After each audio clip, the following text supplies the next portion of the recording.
now it's time for your Red Chair special. We're honing in on Giants-Phillies. Who saw the Giants coming? Did any of us see this juggernaut in the NL West?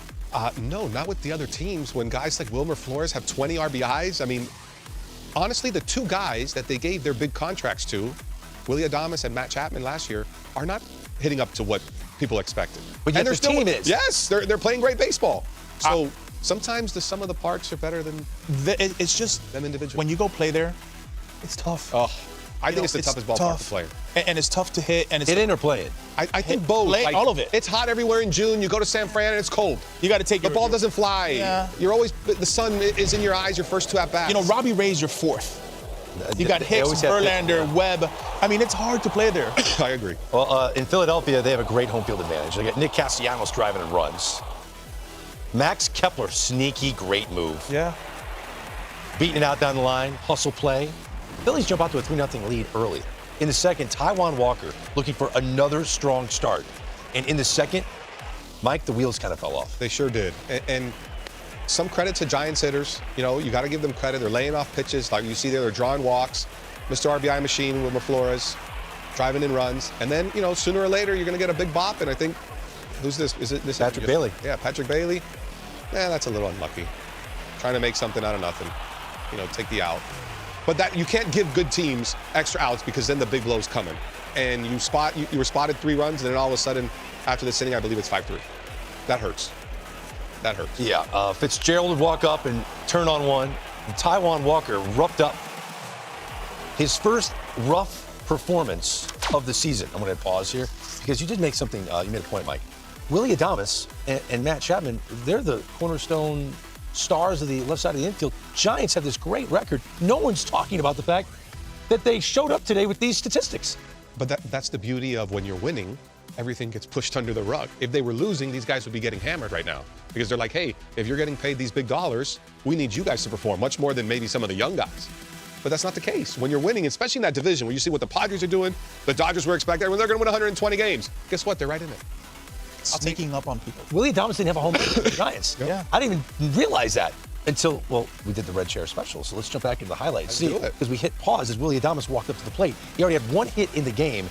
And you could just tell Yonder when guys are like, finally. It's just a smile on his face around the bases. Well, you know what? It was a fastball, middle of the zone, and he didn't try to pull it, right? And he was direct to it. But the swings have been better. Like, he's getting into better counts. The contact is better. He'll be fine. His first of many, we expect. Here is Nick Castellanos. Oh, he knew it. I enjoy Nick at night. I like guys that you just never know what you're going to get. He really doesn't have a bat flip. He has like a bat drop, but it's so smooth. Yeah, it's good, man. He's just kind of a smooth character, right? South Florida product. Yeah, Miami. Mike Yastrzemski does it again. He's in a walkthrough, by the way. He's an interesting talent for some teams. No doubt. Yeah. They've been putting him in the leadoff spot a lot. More Philly with 2 aboard, 2 outs in the 7th.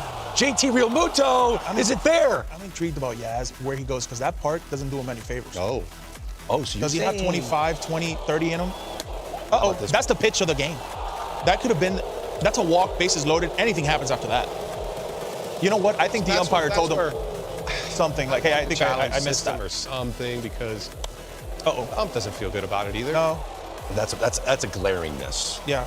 Yastrzemski in the 9th adds to his lofty batting average. And then Matt Chapman's like, well, I got to get going. Willie's going to start hitting homers. I got to come through. Terrific play. Chapman getting down the line beats it out. Put it in your pocket. It's impressive how big he is and how well he runs. My, oh my. Doval with some spin for Bryce Harper, and the Giants win again by a score of 10-4. So the Giants, we know what's going to happen for them. They're only going to get better because Willy Adames and Matt Chapman are good players. They're going to start getting going. The Phillies lose this game, but sometimes even in a loss, you can recognize certain aspects of why we like the Philadelphia Phillies. Yeah, and I think when you look at this roster and you look at this lineup, you start wondering where are the holes and who's the most important guy, who's the key to this lineup. Bryce Harper, right? I wouldn't necessarily think it's Bryce Harper. Okay. I think for me, when you look at this lineup, you've got guys everywhere. JT, who's on a walk here right now. Kepler, great signing. Bohm, a slower of a start. But I think the guy that's hitting 5th, Nick Castellanos, he sets the table for those other 4 guys. And when you look at him, look, he's a hard worker. He shows up to the yard every day to do business. But I just like the ability of playing every single day, shows up early, ready to work, wants to win. That jersey doesn't do him It doesn't weigh. This is what his manager said. He's been working every day. Comes in early, hits one-on-one on the field. I don't know how he's done it and played 162 games because he's just a workhorse. And every day, he gets better and better and better. Remember early on in Philly, misplaying balls in right field? He's not doing that anymore. He's making good plays. He's hitting. And I think when he's hitting, that means Bryce Harper gets pitches. And when Bryce Harper gets pitches, we know Trey Turner's going to get pitches. And we know what Trey Turner gets pitches, Mr. Schwarber's going to lead it off hitting homers. So I think when you've got Nick Castellanos doing what he's doing with this hot start, I think that's going to set up the table for the rest of the summer with Harper, Schwarber, and Turner to have monster years. I think he's the key to this lineup. I will say it's interesting that the lineup looked like this tonight. Bryson Stott in the leadoff spot, Turner in the second spot, Schwarber hitting cleanup. It had been just Turner and Schwarber flip-flopping, but it looks like Rob Thompson's trying to mix it up a little bit. They're trying to mix it up. I think Stott is the perfect guy to lead off. Look, he's not going to strike out. He's going to put together some good at-bats, hits the ball to all fields. He's not that Schwarber style of leading off where it's one swing, one nothing. It's a get on base, form some havoc for these other guys to do their damage. If you were managing this team, is this what the lineup would look like? I don't have a problem with it. I think if I'm a Phillies fan, if I'm Rob Thompson, first of all, what a luxury to know that you can just pencil in Nick Castellanos every day because you know you got a guy who's just posting up. I believe a great ability is durability, and he proves that every day. If I'm Rob Thompson and the Phillies organization, I'm feeling great. You know why? Going into today, they're one game behind the Mets. Stott, Turner, Harper, and Realmuto are playing well below expectations. And Alec Bohm. And Alec Bohm. You got 5 guys. We're one game out of first. We played 10% of the season already. I'm feeling good. Wheeler hasn't taken off yet. They're going to get Ranger Suarez back. Yeah. Like, there's a lot to feel good about the Phillies. They'll be fine. They're going to turn it around. I'm all in. But it all has to do with Nick Castellanos. That's good, man. Yeah. Nick at Night, the straw that stirs the drink. I know you guys too well. How did I know this was on the way? I feel like you and Robert just have it up to call on. It's your screensaver. I breathed that in. This is remarkable. Almost 5 years. And Shane 7 Baz years later, it's still. He was the player to be named later in the deal. What? That's how it was originally templated. It was Chris Archer for Tyler Glasnow, Austin Meadows, and a player to be named later. Oh, our 2017 first-round pick who throws absolute chainsaw fire and has a dad that can rip a phone book in half named Raj. Raj Baz and Shane Baz. And you don't want a piece of neither one of those dudes. And hey, listen, I know drafting high school right-handers is kind of that gray line, right? You got a guy like Jackson Jobe in Detroit. When they hit, they're monsters. But a lot of guys like to stay away from them. Shane Baz, coming out of high school in Texas, was 99 with a snapdragon. He's dealt with injuries, but whatever he's done, he's back, people. And he was on fire. He didn't worry about the run support last night. I want to get into it because this guy, the Rays are sneaky. The offense is sneaky. They're quiet in Steinbrenner Field, but they throw Taj Bradley at you, Rasmussen, Pepio, and Shane Baz. And he has been on one in the early going. Give me the first 2 boards that Nays put together for this because they're fantastic. Strikeout percentage leaders this season. Now, I get it. It's only 3 starts. It's early. But Cole Reagans has been dominant. Luzardo with the big sweeper. Logan Gilbert out in Seattle. And Shane Baz. Hot change me because his fastball, he is feeling frisky. Robert, largest increase in fastball velo. Jordan Hicks has jumped up 2.6 miles per hour. And Shane Baz, 95.6 to 97. So he's healthy. He's on the bump, and he looks mean, and he doesn't deviate. This is 4-seam heater, massive curveball. I'm going to take you through 3 at-bats, and we're going to break it down a little bit. Take me to the first at-bat against Devers. Watch the depth. This is Rafi Devers, okay? 97 right at you, 98 right at you. All right, let me mix in a wrinkle. Nope, 98 top of the zone, and then Bugs Bunny curveball. Run that back for me. Run it 2 pitches back, please. Right there. So we're going elevated. We talk about this a lot. You hear it online. Tunneling. All right? Give me 98 top of the zone. Get Rafi's eye level up there. So now he sees that. Presents there. Okay. I'm going to spit on that. He's going to show him the exact same thing. Bugs Bunny curveball off it.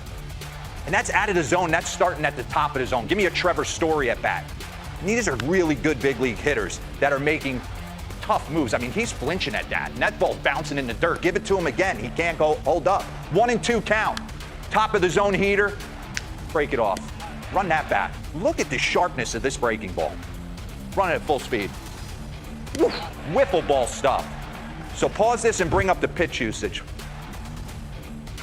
Okay, take a look. Pitch usage last 2 seasons. He's made massive overhaul, right? Because he used to throw the slider a ton. And now he's gone to this curveball versus right-handers. It's up 19% to almost 36, and he's using it against the left-handers as well. Now he's got the changeup to the lefties, but the curveball has become a massive weapon. And I'm going to take you late. Christian Campbell, who got him on his one mistake. He took him deep earlier in the game. 2 young guns in the game just locking horns. 99 right down the middle. Run that back for me, that pitch. Pause it real quick. When you're throwing predictable pitches, we talk about this all the time. When I used to hit in the big leagues, and a lot of guys think this way, it's process of elimination, right? What would he throw in this count, in this situation? It's 14-1. He's not worried about giving up a solo homer. So he's going to come get me. But when they can throw heaters and heater counts, middle cut, and blow it by you, they got big-time stuff. So run this. 1-1, he's just blown a heater by him. Look at the sharpness of that breaking ball. 1-2, and now it's a battle. Give me 99.